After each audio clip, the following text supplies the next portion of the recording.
Oh, the band season continues with Mother Ireland, a perspective of Irish history seen through the eyes of its women's movement. It includes an interview with IRA member Mairead Farrell, who was shot in Gibraltar some months after filming was completed. As a result, the film was never acquired from the Derry Video Workshop, but it can be seen now for the first time.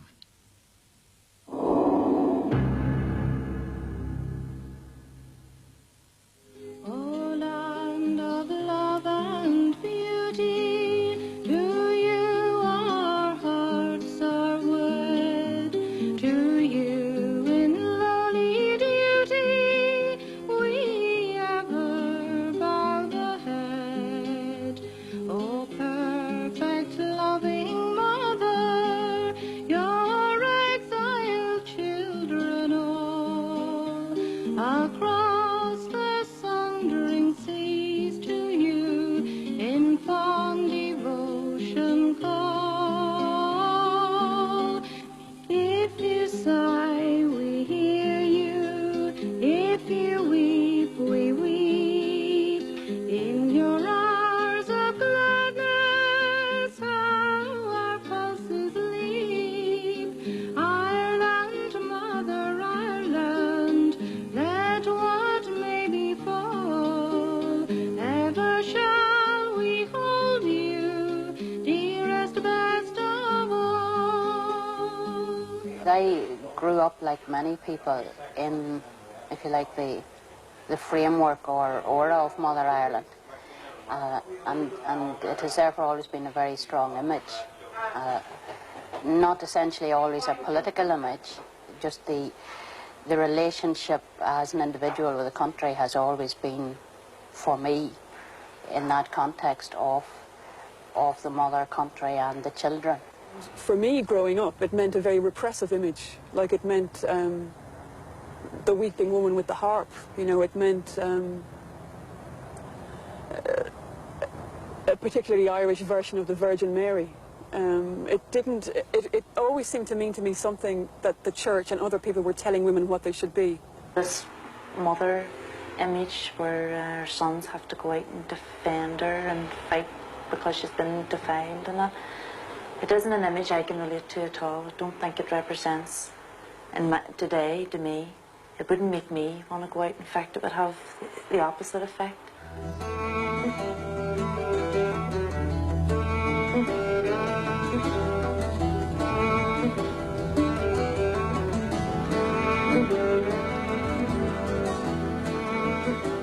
The history of Ireland is expressed in female images. Mother Ireland, Kathleen Ní Houliháin, Dark Rosaleen, the Shan Van Vocht, or the Poor Old Woman. We explore this image of nationalism and its relevance to Irish women today. The idea of Mother Ireland goes back into Celtic mythology. In pre-Christian, pre-colonised Ireland, no king could rightfully come to power without going through a symbolic marriage with Mother Earth. This was still true when the plantation or colonisation of Ireland by England took place in Elizabethan times. Many strong female figures appeared in Irish mythology, the most famous being Queen Maeve, the warrior queen. Mother Ireland emerged as a powerful symbol of nationalism in the 18th century, and it lingers today as a social, cultural and political reality. I think it developed really from the 18th century, which was the first century where the image of very powerful women had disappeared. Women like the mother of Red Hugh O'Donnell, or Grania O'Malley, the sea captain, or Rosa O'Doherty, the wife of Onru O'Neill, who came with them to Ireland in the 1640s. Instead, Ireland was in a dark period. The penal laws had just come over the country and had subdued the native population in all sorts of ways. And I think the image of Ireland that the poets of the 18th century developed, because it was a new facet of Mother Ireland, was one that represented, you know, the allegory of being subdued you know, that this was the country in the shape of a woman being subdued, her rights taken from her, no face in law, and no richness of apparel.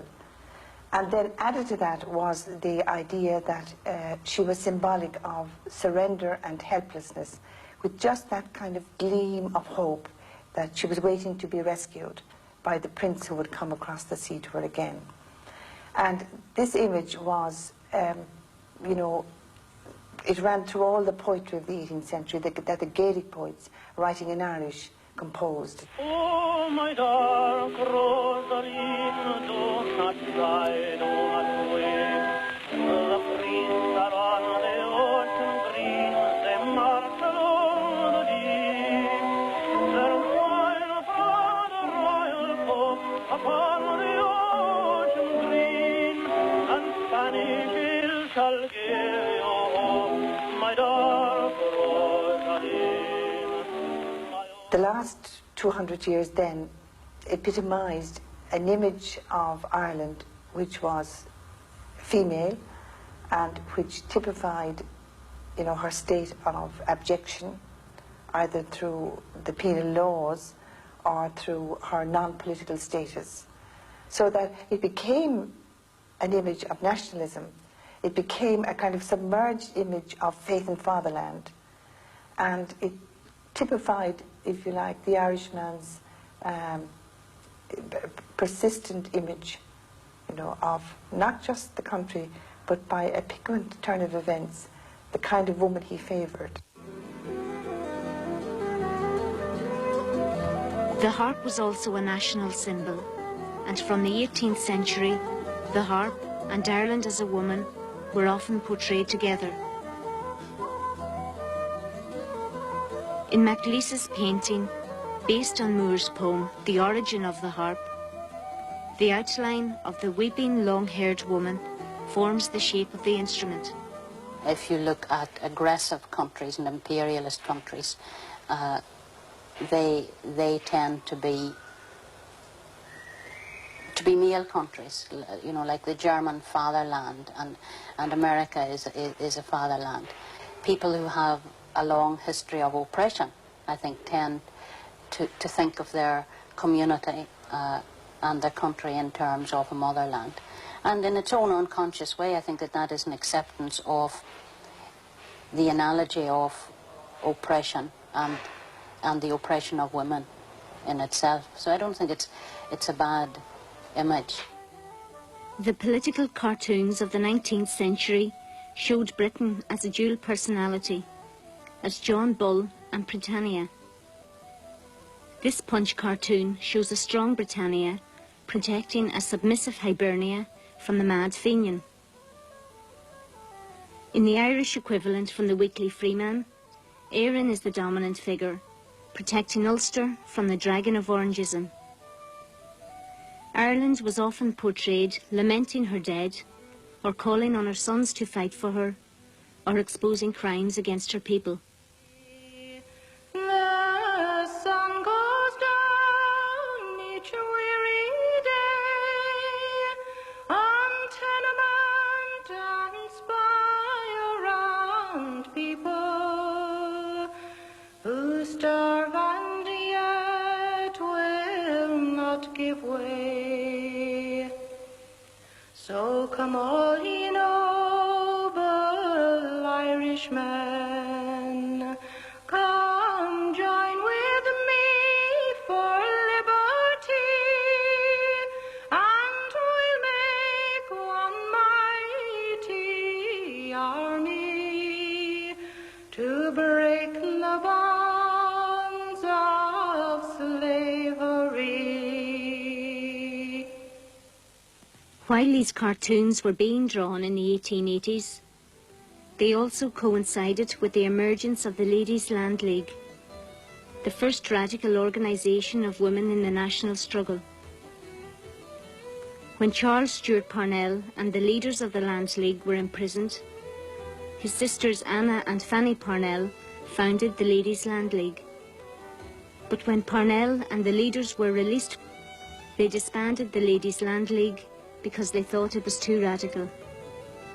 In the early part of this century, Countess Markievicz saw three movements in Ireland. She listed them as the national struggle, the women's movement, and the cause of labour. Women organised around these issues, but on Easter Monday, 1916, the national struggle took precedence. The Irish Volunteers and the Citizen Army occupied the GPO in Dublin and declared Ireland a republic.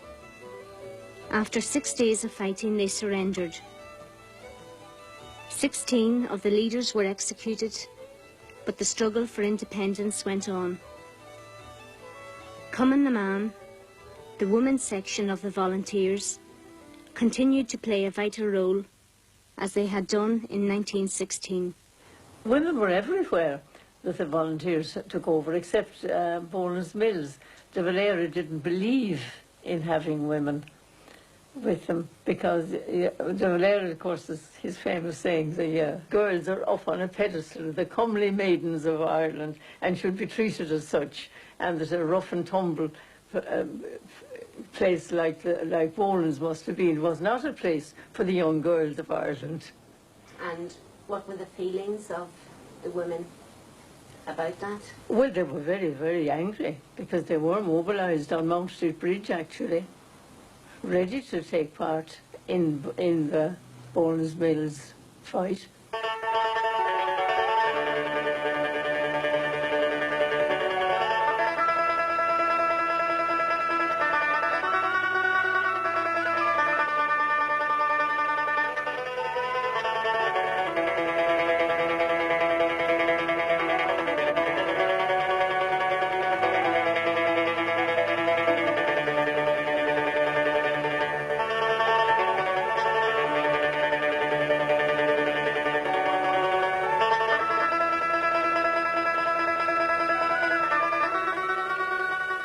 There were quite a number in the GPO, mostly cooking and generally keeping up the men.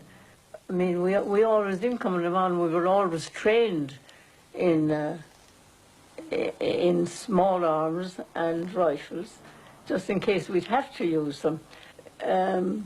First aid was our most important, I think, because we were supposed to be wherever there might be any firing to be and anybody wounded. From quite early on, in the beginning of the 20th century, the excitement really was for women around the notion that there would, in some future time, be two things. There would be votes for women, which was the feminist cause, but also that in some way, with intuition, there would be some kind of armed resistance.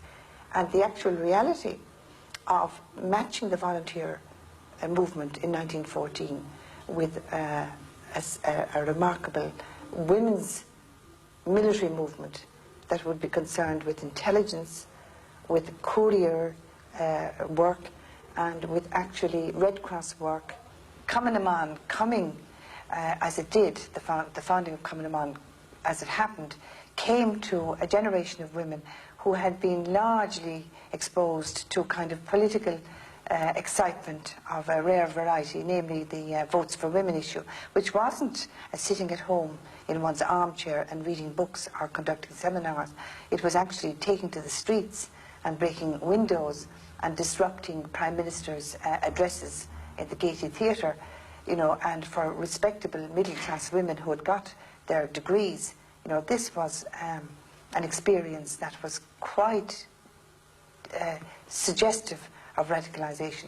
So Cumann na mBan, coming at the time it did, turned many women towards being in sympathy with the revolutionary movement that was going on around them, and of which really one could argue that the franchise movement was part. Well, Margaret Ward, in her book, she criticises us a lot for not making more of the suffragette idea and movement. But it never occurred to us that way. We were more or less, she makes out that we were the handmaids or the nearly camp followers of the volunteers, you know, they told us to go here and we went there. There was really nothing like that. there was much more equality, if you like, between the volunteers and Cumann na mBan. In the proclamation of 1916, which is the principle, the fundamental principle of all things that Republicans since 1916 have believed in, that is stated that the Republic guarantees civil and religious opportunities to all its children and will treat all children of the nation equally. When that is realised, without all the aggro that is around it, then the dream of the women of the suffragist movement will have been realised, but not until then. It seems to me that there was an overlap of interest between the goals of the suffragettes, which was certainly to get representation for women in Parliament, and those of the nationalists, who would have seen that as something that women... And in the 26 counties of the new state, opinions were split and a bloody civil war ensued. This was won by supporters of the treaty, and many of their opponents were interned. Well, I think everyone in Cumann na mBan was in prison sometime. I was pretty often. Mountjoy, Kilmainham, and the North Dublin Union. We were treated as political prisoners. Oh, we were always well, when we weren't, we'd go on hunger strike until we'd get political treatment. We had to do that a few times, but they generally gave in to us after perhaps 12 or 14 days hunger strike, but we had to do that a few times. The radicalism of the past decade, in which Irish women had been prominent, was effectively halted by the Civil War and its aftermath. Women continued to organise in the national struggle, despite the conservatism of the 1930s and 40s. I joined Cumann na mBan in 1931. There was no talk anywhere of women's issues at that time, not that we ever heard of anyway. I mean, always it was, as I've tried to explain to people, if you were in the Republican movement, you believed in equal opportunity for everybody, and that meant women as well as people of other religions or other races. You didn't think of it as a thing apart. If we gained the Republic, which we hope to gain, women's equality would, of course, be part of a socialist republic, which is what those of us, at least in Cumann na mBan, required.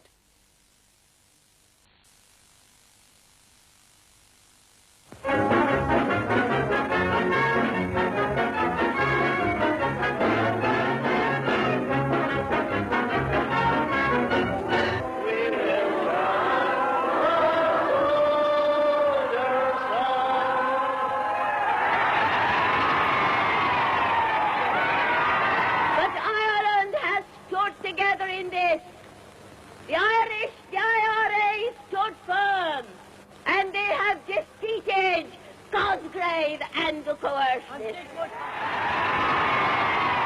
I was interned in Armagh in the 40s, 1942. I was served as internment order. I was there to 44. And then again in the 70s, 1975. Was served with the detention order. Many women done many different types of work.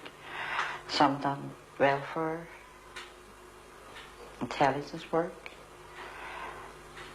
writing, writing articles. But some done more military type of work. All different according to their abilities, and all very necessary. The hearth and home attitude to women was sanctified in the 1937 Constitution. This said that without the contribution of women within the home, the good of the nation could not be achieved. They didn't sort of just retreat back into the home. It was the fact that women lost their most positive voice after the treaty.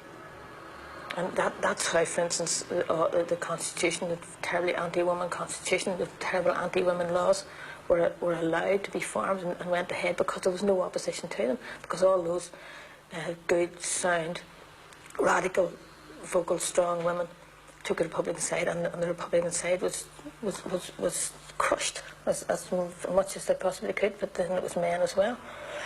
But also I think too that after a period of turmoil and crisis, that people do want to get back to some sort of what they say, I suppose, is normality. The position of women in the Irish Constitution is value-laden. I think it really comes from the central position that the Catholic Church occupies in the Irish Free State, and the perception of women, you know, in Catholic cultural and political life. And this very often happens in a country that has undergone a revolution followed by a civil war, that the strong currents of regulating the life of the country go towards a desire for conservative behaviour and conservative images of women.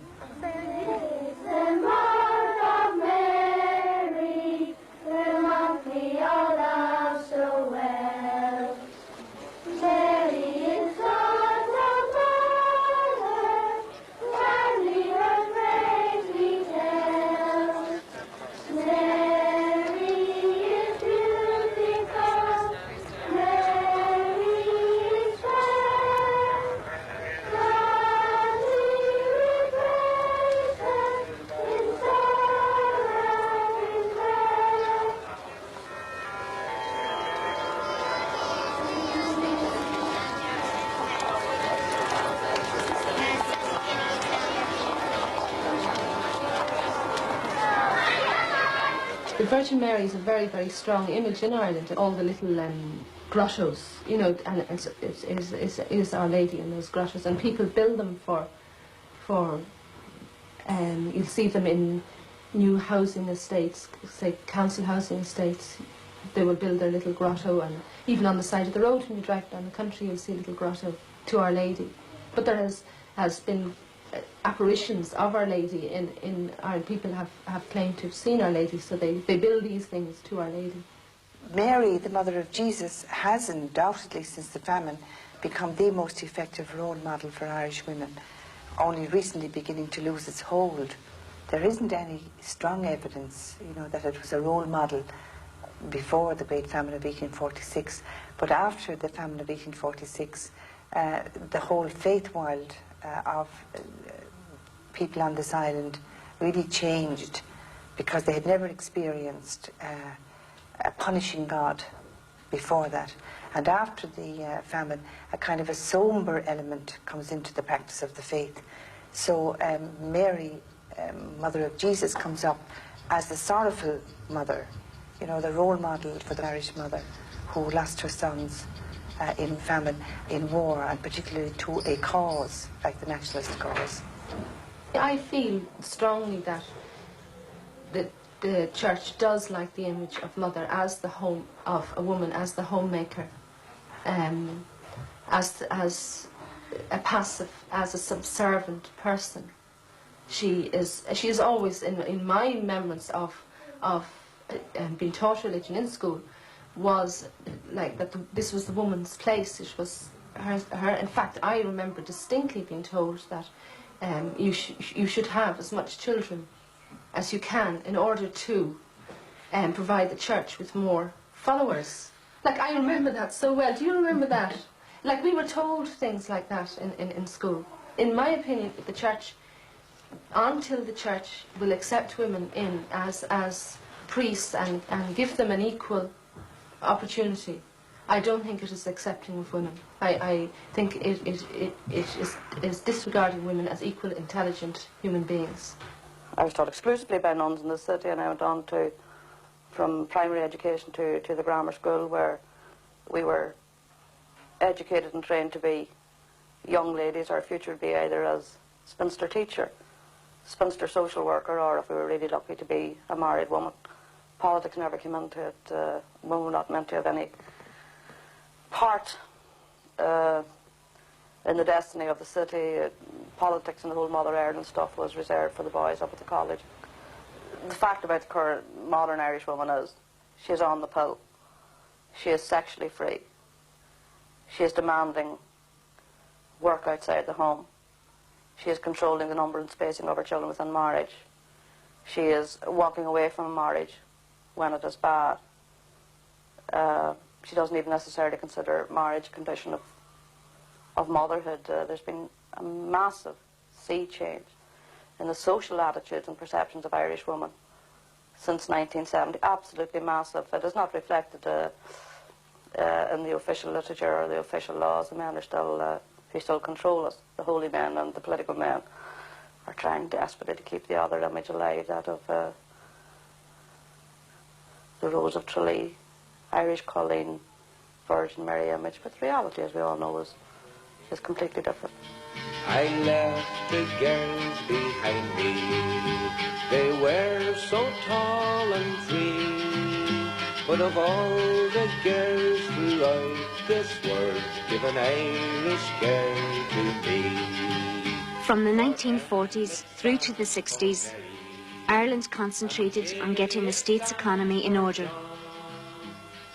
The image of the Irish Colleen was now used to attract new invaders in the form of tourists and multinational companies.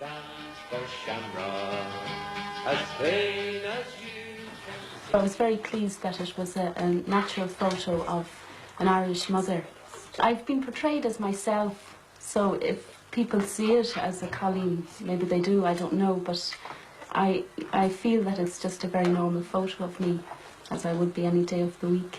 I have worked on the bog before, but my main work now is gardening. We grow all our own vegetables, and I do get turf in, but I buy it from somebody else that has got it. But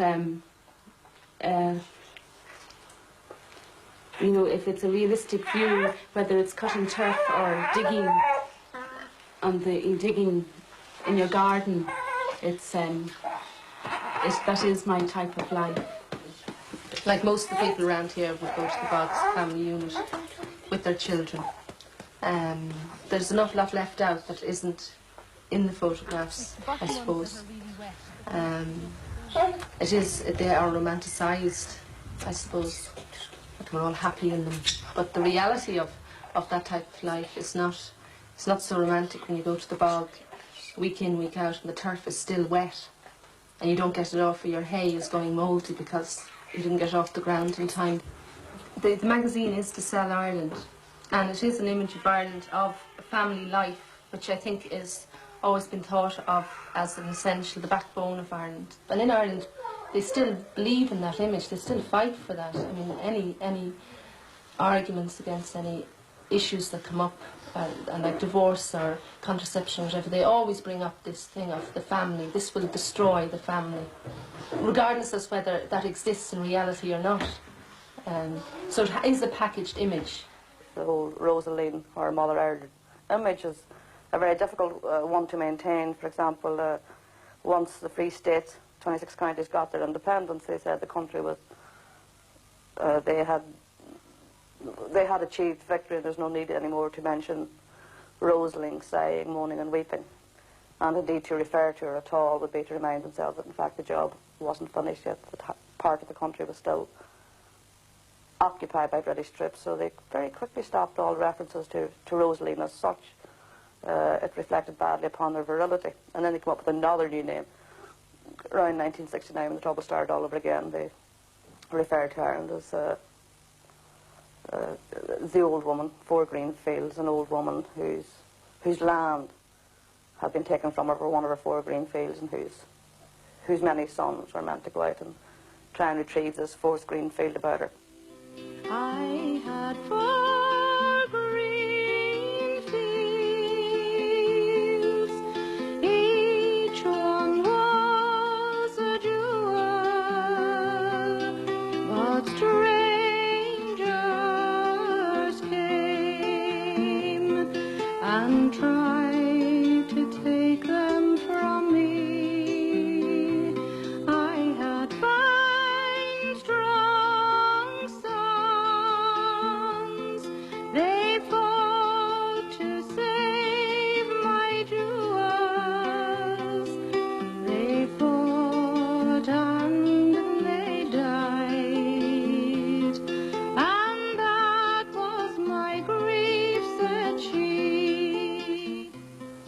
By 1968, discrimination, unemployment, bad housing, and the enduring national question led to the creation of a non-violent civil rights movement in the north. The unionist government in Belfast reacted violently to this new expression of popular dissent. By mid-69, Catholics in working-class ghettos virtually declared their communities to be no-go areas. In August 69, Derry's Bogside erupted and rioting broke out across the north. The conflict is still going on, but for Irish women, the issues of the early part of the century are still the issues of today. I see the boys in blue, the specials too.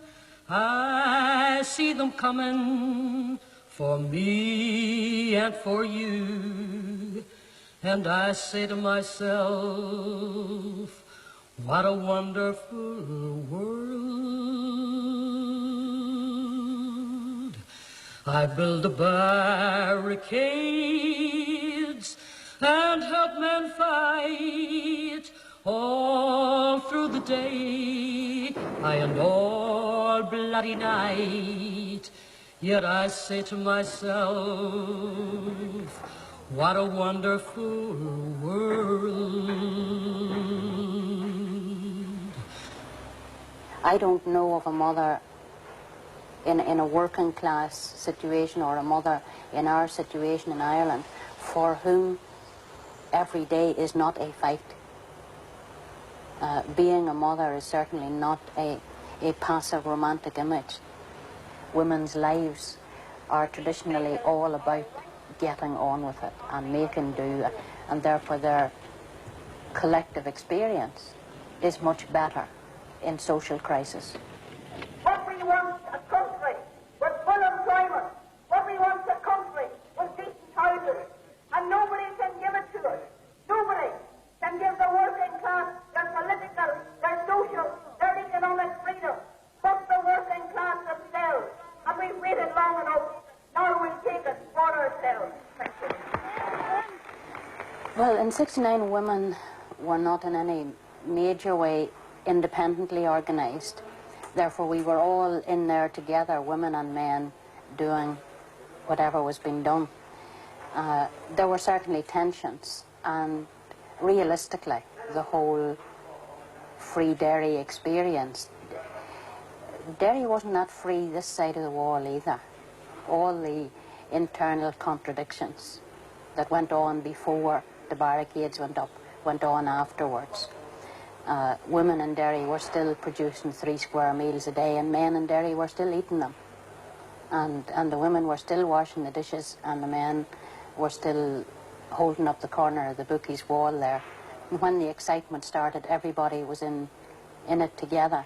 And when the decisions were being taken, the women who were on whatever committees were there, but most of the decisions would still have been taken by men. 17 of us had formed a committee called the Movement for the Liberation of Irish Women. And at our very first meeting, we agreed straight away that we would not mention the North. We would not take up a position in the national question because it would split us. There was someone like me from the North, and there was a couple of us Northerners on. I might ask them to get involved in things that would divert their energy, and I agreed. At the time, I thought it was more important to raise the consciousness of women in the South and to concentrate on that. However, after 17 years and after having achieved many victories, for example, now we can get big victory, we can get the Pope, and we have equal pay. And some of the more gross inequities have been removed. It is, I think, now time to turn our minds to the national question. It is a running wound in the body politic of Ireland, and women have to decide what to do. But I think we have the difficulties here that women have, feminists have throughout the world. No great text has been written on the position of feminism and physical force. We don't know. I don't think it is an inherent part of feminism that a person should be pacifist. We just haven't thrashed it out. It's been debated day by day, issue by issue around the world, and the further away the women are here struggling, the easier it is to support them.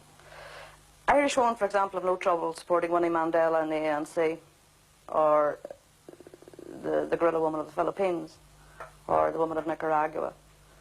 But when it comes to the use of physical force to achieve an objective here at home, they are confused, and I don't expect Irish women, especially feminists, who've only been in operation for the last 17 years, to be any less ambivalent or any clearer-minded than the majority of Irish constitutional nationalists, as they are called, who also don't know, can't make up their minds.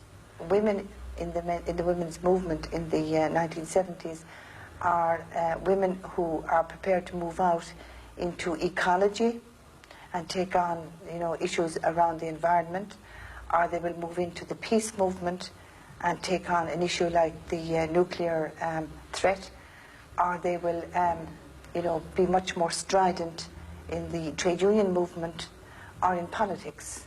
I do see a continuing tension that exists between, you know, the aims or the goals of feminism and the aims and goals of a national struggle. And there is no easy resolution of our reconciliation of the two sets of goals. If you look at young women today, I still think that the best of the feminist movement, the best young feminist women today, are those who have come through the experience of the Republican movement, those who have come to an awareness of their oppression as women through a growing awareness of all other layers of oppression. We have decided to protest against internment, and despite the ban on parades, we have decided that we will parade tomorrow through the streets of Derry.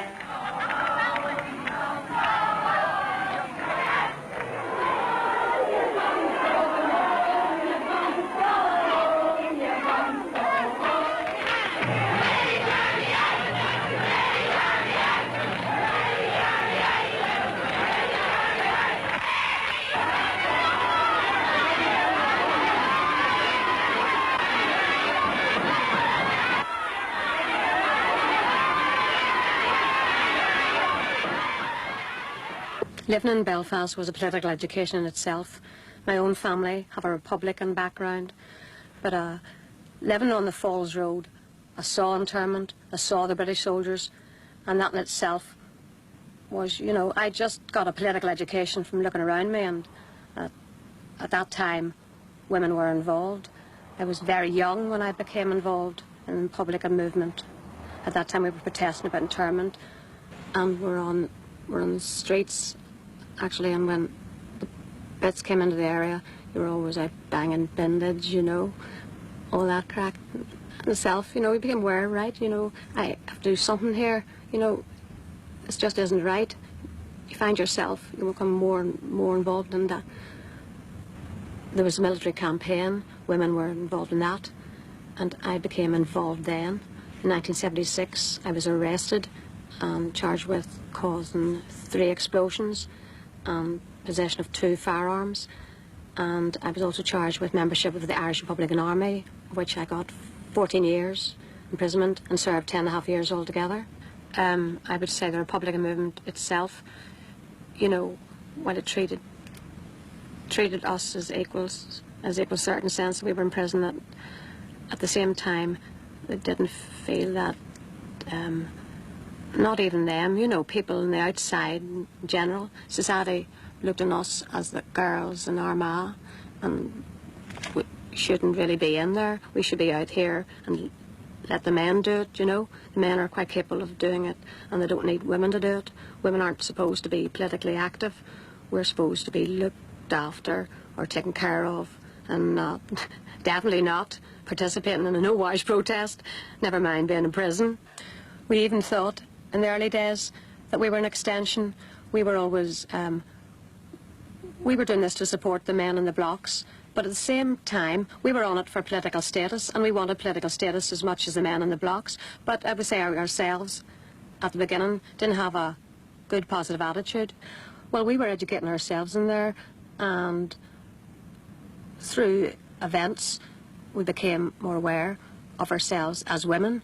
So the movement developed and has developed over the years as regards the women prisoners, and we developed ourselves in there. It was an education on both, for both, I think. There's a great need for women's movement to fight for the rights of women now today, to try to redress some of the oppression, the misery, the poverty of a huge mass of women in this country. And I think that is best done through a separate women's organisation. And I very much support that, and admire the things that they have achieved in Ireland up to now. But I still think that what can be achieved by a women's movement in a society that isn't free is limited. I do think that there can't be, the old slogan, there can't be true women's liberation without national liberation, because there can be no such thing as freedom for a section of society, while the society that they're living in is one of is an oppressive society. Until Ireland is free and controls its own destiny, and it's not as it is at the moment, controlled by remote control by the British and by foreign multinationals, of course there can't be true liberation. That doesn't mean that in the meantime we sit back and do nothing. As James Connolly said, Ireland without our people means nothing to me. I cannot, certainly not on the evidence, I'm not going to wait until Ireland is united in order to get me rights, as though the men are going to turn around and hand them to me. They haven't been seen as being very benevolent in the run-up to this great and glorious day. But in any case, the liberation must continue on all fronts. Supposing the women's movement in the South got strong enough to gain all the things that women are supposed to, like equal pay, creche facilities, contraception, abortion rights, things like that, but that the situation in the North would still go on, so that there would be a kind of lip service to feminism paid in the South. And I could see a situation as well where there might well be a 32-county republic, but that the situation for women would just be as awful as it has always been. So, like, really, what I think is that feminism and republicanism actually monitor each other in a way that I think republicanism to a certain extent used to be perceived as a reactionary, nationalistic kind of movement, but that it is like more and more women and more people going into that who want to expand that so that it includes rights for everybody, so it isn't like paying lip service to a Mother Ireland. Like, I really think it's the women in the Republican movement who are doing a lot to change around the image of Mother Ireland, like really to get rid of what it used to mean. There's this woman who is totally unknown, who had this huge part to play in Robert Emmet's rebellion, but that in most modern revolutionary terms isn't seen as a big part, because although she helped set it up and she suffered a great deal afterwards, she wasn't there at the time. Anne Devlin was for Irish women. Anne Devlin was about reclaiming that past and saying, look, we have this history, and it isn't just the sort of larger figures who... You see, one of the problems is in Irish history is that the larger figures, like the Constance Markievicz, she's presented in the history books as a unique figure. And of course she was, but she's made to seem out of the ordinary, and therefore there was no one else doing any work like that. And like Anne Devlin, again I'm repeating myself, but Anne Devlin is about saying, like, this is work that goes on all the time, that women do, and that there aren't just these one or two figures. There are many, many women to identify with, or to question, or to look at, or to say that you're part of them. And there are enough to swear against me. Don't leave your blood on my conscience.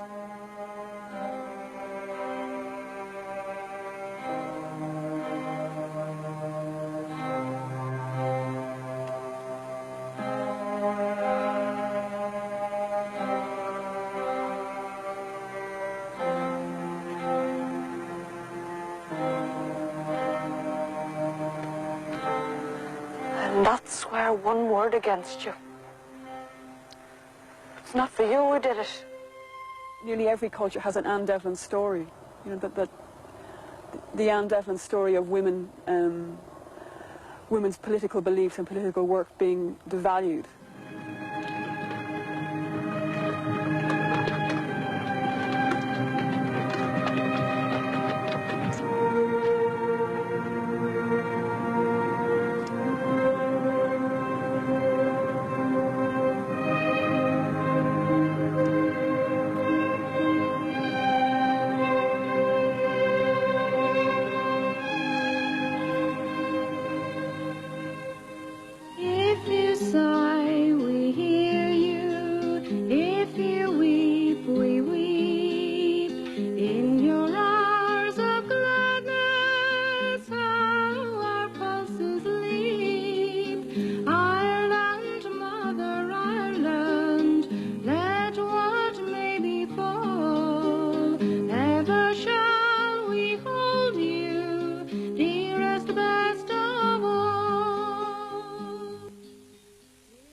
It became a standard joke in there, you know, this mother image, you know.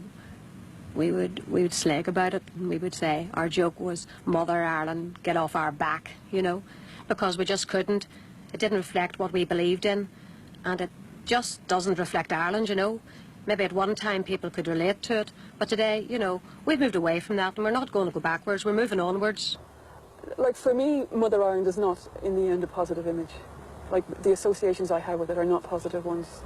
I actually think it's a wrong thing to do, to call a country after a woman, because it gets into those kind of areas where a country is to be won or penetrated or ploughed, or like men are going in there being pioneers. And there's this weird psychological thing that happens where the country is a woman, and you talk about the rape of a country and the rape of a woman, and it means that women aren't seen for themselves, like they're absolved into this overall mythology, which I don't think is a progressive one. If I had to pick an image, a female image of Ireland, I would pick the image of Sheila na Gig. Sheila na Gig is a fertility symbol, a sculpted naked woman who is to be found still on the walls of the castles and ruined churches around Ireland. She grossly exaggerated figure of a rather cute wee woman with big breasts who keeps her legs apart. She's totally naked. I don't want her in the museum. I want her out there on the walls where she is. I make a point in every county in Ireland, no matter where I go, I find Sheila on the wall. It's like one day, Chucky Arla, in feminist terms. Most people do think of Ireland as a woman, and in particular as a mother. I mean, I think it is a good image. That, you know, the image of the mother, you know, mother nurturing, protecting, comforting. It's only when that image is distorted that it's a bad image. When Ireland is portrayed as a woman who's clinging, dependent, saying, you know, the old saying, her son's out to fight for her. That's when I don't like it. I mean, now I think the image is much more of, particularly in Republican women's minds, the image is positive. That it's not just calling on her sons to fight; it's the woman herself fighting. You know, Ireland as a woman, standing up and fighting for herself. I just grew up very conscious of Mother Ireland before I was aware of a social, political and economic system that went with it. And I would still hold very strongly to it for all her strengths and weaknesses and contradictions and areas of reaction and all the problems she has caused me. I would still very much see myself as a child of Mother Ireland. It's not a case that, as I say, after the revolution, suddenly people will, like some road to Damascus, suddenly see what is good, and women will have their rights. They won't have them. Won't have them unless they organise and fight for them. But then neither will workers, which would include both women and men. Neither will children, neither will have single parents, neither will peasants or farmers, or nobody will ever, and that's just my basic philosophy in life, nobody will ever have anything unless they get up and organise themselves to fight for it, and if necessary, take it.